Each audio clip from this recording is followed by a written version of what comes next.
Welcome back to another episode of 40 Facts about the 40k universe. I am your host Gersh1 and you are watching One Mind Syndicate. Today we continue with the Space Marines as we talk about a very requested chapter, the White Scars. So let's get into 40 facts about the White Scars. The White Scars are a loyalist Space Marine chapter and one of the first founding legions of the Adeptus Astartes. Known and feared throughout the Imperium of Man for their highly mobile way of war, the White Scars are considered the masters of lightning strike and hit-and-run attack. White Scars are particularly adept to the use of Astartes assault bikes as their mechanical steeds, and their forces contain an unusually large number of bike squads compared to other chapters. The origins of the White Scars Legion can be found during the Unification Wars. The base human stock for the majority of the Space Marine legions raised came from Terra, and in the case of the 5th Legion, the main bulk of the genetic recruits used were drawn from all racial and geographic origins. According to the ancient White Scars records, the Terrans who made up the 5th Legion possessed diverse origins, with some having the flesh the color of charred firewood. For others, it was as pale as our armor. By the time of the Great Crusade, Terran aspirants were brought to the training center of Imamdo on Terra. Here they underwent their selection process, and if chosen, the physical conditioning necessary to determine whether or not they were fit to become Space Marine Legionnaires would occur. Each cadre was chosen by a prospective Space Marine Legion. If an Astarte possessed extreme promise, they were often selected by the Luna Wolves, but more often than not, they would be reassigned to a Space Marine Legion based on the individual legion's needs because of the ongoing Great Crusade. Those aspirants who were reassigned would be transported to a training facility on Luna, where they would continue their training and study for another decade until they were deemed worthy of becoming fully fledged battle brothers of their newly assigned legion. In the days after the rediscovery of the White Scars Primarch on the world of Kogoris, Mandus Planus in official records, aspirants to service in the 5th Legion began their initial orientation in the Sol System. Then they would be moved out with the others to various off-world training facilities, such as the decommissioned Imperial battleship over Vormal. For those who performed well throughout, the White Scars instructors were fulsome in their praise, unlike the grudging hard men of the Luna Wolves, who conducted their Space Marine initiates training back on Terra. The physical changes the aspirants underwent were hard and the surgeries often painful. For those selected to join the mystic savages of the 5th Legion, the cultural ways of the barbarians of Kogoris were too different to be absorbed readily. These aspirants had to learn Korchin, the strained language of the White Scars. This alone tested many aspirants, despite their improved recall and mental agility. Getting their tongue around such alien sounds remained a challenge. Their tutors had developed their own theory on the origins of the differences. The Kogarian were a poetic people. Their homeworld was an empty place. It loosened their imagination, so they filled their minds with words, and they did not learn Gothic well, hence all the fuss of learning their native language. In the end, the aspirants eventually mastered the speech, just like all the other Terrans who had been inducted into the Legion. The inductees studied together, poring over curved characters. Though initially most legions took prospective aspirants from the various geographical origins on Terra or other worlds, by the time the Great Crusade was in full swing, many of the aspirants of the 5th Legion were taken from the Asiatic hive cluster on Terra. Those aspirants of various other stocks disapproved of this practice. After unity was achieved on Terra, the Imperium was meant to have moved beyond racial and ethnical stereotyping. So the fact that the 5th Legion remained stuck in these backwatered ways was an irritant to other legions. The White Scars placed enormous importance on speed, on being the first into combat, on being the first one out, and on movement. This was counterintuitive to the mantra drilled into their heads on Terra: no backward step.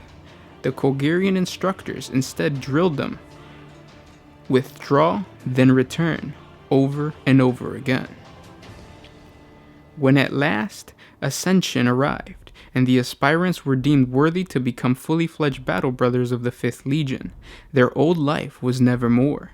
They were given up their old names and used a new one from Talska mythology, or from one of the many Kogarian almanacs and lexicons. The White Scars have ranks that are much different than other chapters. The Kagan, in the Kogarian language known as Korchin. Kagan literally means Khan of Khans, a sacred title and rank solely reserved for and bestowed upon the White Scars Primarch. Noyan Khan is a bygone rank within the White Scars Legion of old. These senior commanders were in charge of separate Ordu, divisional-sized formations within the ancient White Scar legions, sometimes comprised of up to 22 brotherhoods, in other words, companies.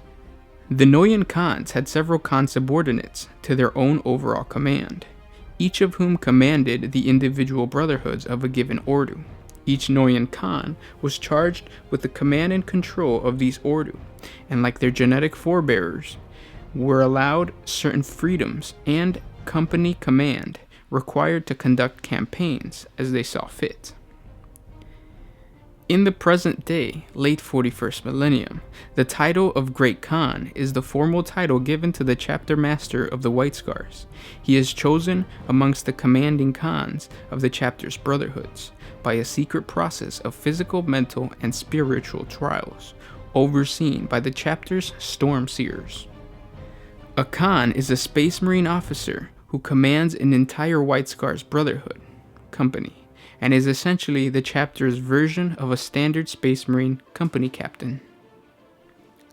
Like the Great Khan, the chapter's Khan are chosen by its storm seers, who oversee a series of physical, mental, and spiritual trials when a vacancy opens to determine which of the White Scars battle brothers is worthy of being elevated to command of the fellows of his brotherhood. The Master of the Hunt is an honorific title unique to the White Scars chapter. The current Master of the Hunt is Korsara Khan, Captain of the White Scars' 3rd Brotherhood, and the 51st individual to hold the title. The Master of the Hunt is charged with tracking down those rare enemies of the chapter who have managed to evade destruction at the hands of the White Scars. No enemy is allowed to escape and live, and so Master of the Hunt is charged with hunting those foes and bringing their heads back to the White Scar lands on their homeworld of Kogaris. The High Chaplain then brands the eyes from the head, and it is masked in silver and struck on a spear along the road to the White Scars Fortress Monastery. The White Scars are patient, and while some enemies may elude death for centuries, they will all eventually be hunted down and their heads brought back to Kogaris. The personal honor guard of the Great Khan and his subordinate commanders during the Great Crusade and the Horus Heresy were known as Keshig. The Keshig were an elite cadre of warriors made up of the most veteran and skilled legionnaires to be founded in the 5th Legion, who all served as the Legion's elite terminators. Emchi is the name given by the White Scars in the Kogarian dialect to their chapter's apothecaries. The people of Kogaris possess of great wisdom and are capable of deep compassion, but these characteristics are tempered by a fierce and uncompromising sense of justice that can lead them to act at catastrophic failure, which are rewarded with death, delivered by the hands of a warrior superior. Occasionally, however, this punishment might be brought down to exile by a merciful leader, sympathetic of the circumstances.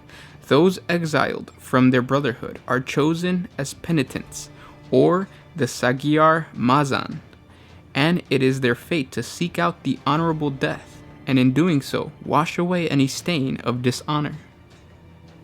The gene seed of the White Scars appears to be stable and initially displays no aberration or mutation. However, With the introduction of genetic material from the steppe tribesmen, the genome seems to have inherited their wild savagery and their thirst for war. Despite the teachings of the Khans and the Stormseers, it is not unheard of for tribal feuds to flare up between fellow squad members. There have been several recorded instances where White-Scarred Brotherhoods have bloodily exceeded their mission objective, such as the infamous Red Highway Massacre. Whether such incidences are as a result of some inherent flaw in the White Scar's genetic material, or came about after the integration of the tribesmen is unknown, but the Adeptus Mechanicus is eager to know which. The White Scar successor chapters are all equally ferocious and fine examples of the combat teachings of the Khan. Their ferociousness within their hearts and their blood that grants them great power, but which also threatens to consume all that they are and damn them. All White Scars are watchful of this necessary yet insidious savagery, and it is only with great discipline, humble introspection, and often a watchfulness of their battle brothers that they can hope to master themselves. And those were 40 facts about the White Scars. I hope you guys enjoyed this video. There's going to be a part 2, part 3. The White Scars have a lot of lore, so please subscribe to the channel to get those. This was an extremely difficult video to make. It was, it's hard enough for me to read English as it is already. And now you're throwing in words that are just really hard to pronounce. Very, very difficult. I hope you guys stuck through it. And thank you so much for watching. Don't forget to like, comment, and subscribe. By liking the video, by commenting down below, you're helping out the channel. You're spreading it to more people, which gives us more opportunity and more inspiration to keep putting out videos every single day. So thank you for liking and commenting. This was Gershwan with One Mind Syndicate, signing out.